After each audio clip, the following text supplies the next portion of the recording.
Ternyata kandang close house itu adalah anti lalat. Tidak ada lalat satupun yang ada di sini. Bisa dilihat di lantai itu tidak ada lalat.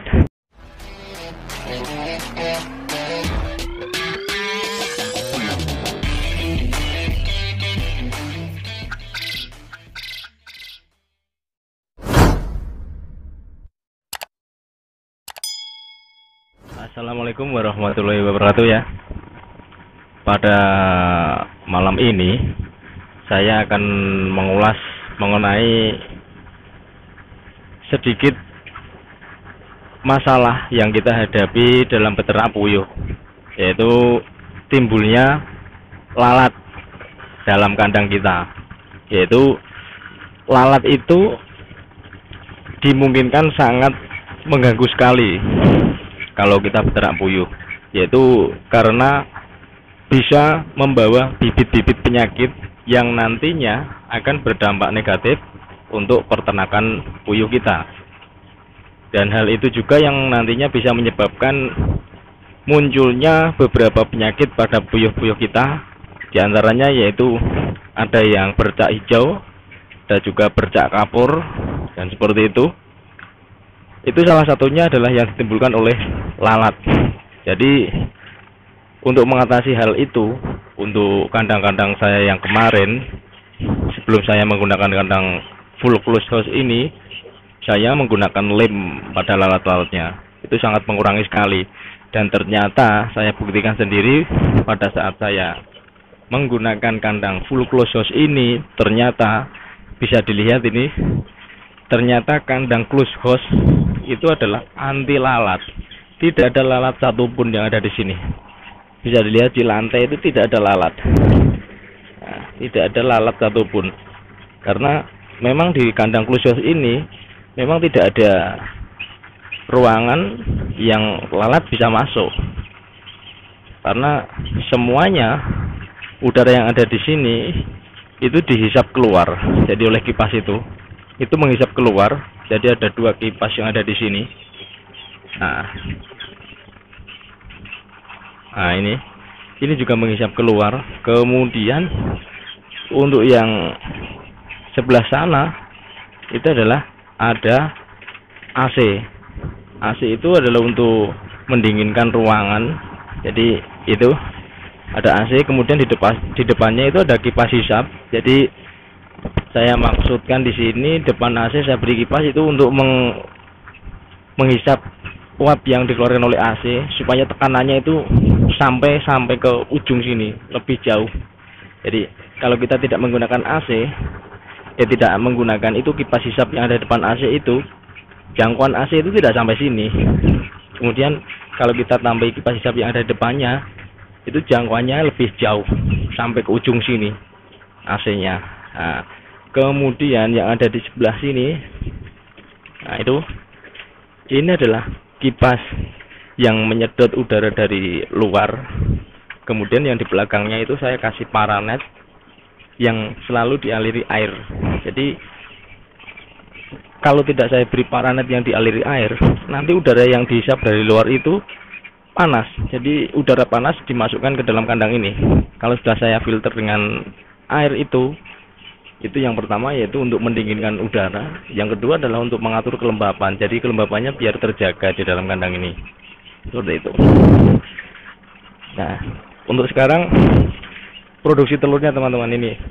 Ini puyuh saya berumur 45 hari. Ini sudah mulai berproduksi. Bisa dilihat ini untuk telurnya. Ya, itu bisa dihitung. Itu ada 1, 2, 3, berapa itu? Ada 13 telur. Padahal itu jumlahnya yang di situ adalah ada 26 ekor. Jadi masih 50% yang bertelur. Yang lainnya belum. Tuh. Nah itu. Tapi ada juga yang masih sedikit telurnya seperti ini. Itu baru berapa itu? Itu hanya 10 butir saja. Nah, kemudian yang ada di sebelah sana, itu malah belum ada telurnya sama sekali tuh yang ujung. Ini adalah yang 1000 ekor itu sampai situ. Kemudian yang ini 1000 ekor ini umurnya beda dengan yang sebelah itu tadi yang bertelur. Ini umurnya terpaut sekitar 2 minggu. Nah,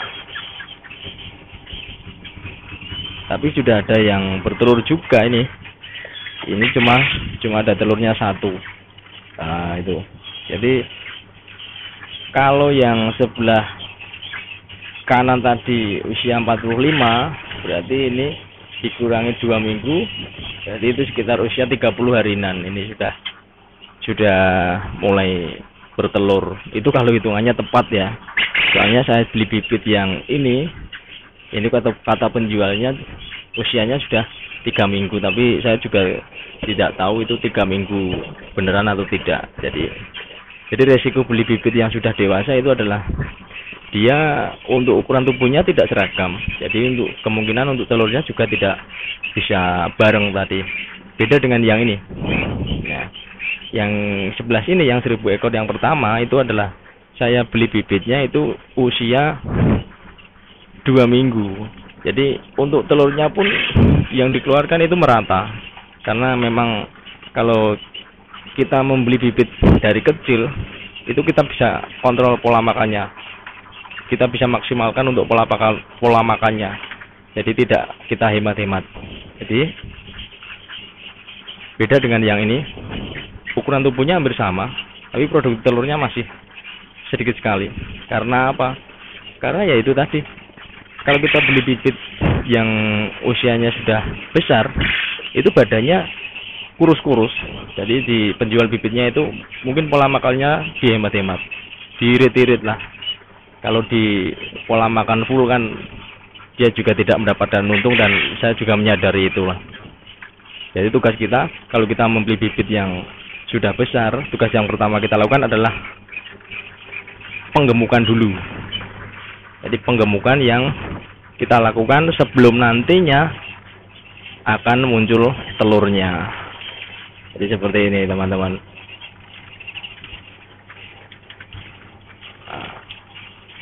Itu puyuhnya pada ketakutan itu kena flash.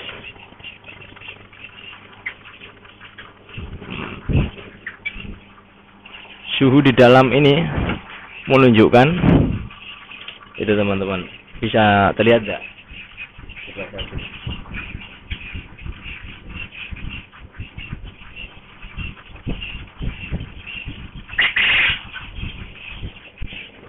Itu menunjukkan 28 derajat. Itu nanti kipas di sini akan mati ketika suhu menunjukkan 27 derajat. Kandang closed house itu anti lalat dan anti bau. Di dalam sini tidak bau sama sekali. Tidak ada bau amoniak sama sekali, beda dengan kandang yang terbuka. Nah, itu karena disedot keluar semua. Jadi inilah keuntungan untuk kandang closed house. Dan keuntungan selanjutnya yaitu kotorannya dijamin kering teman-teman. Tidak ada kotoran basah.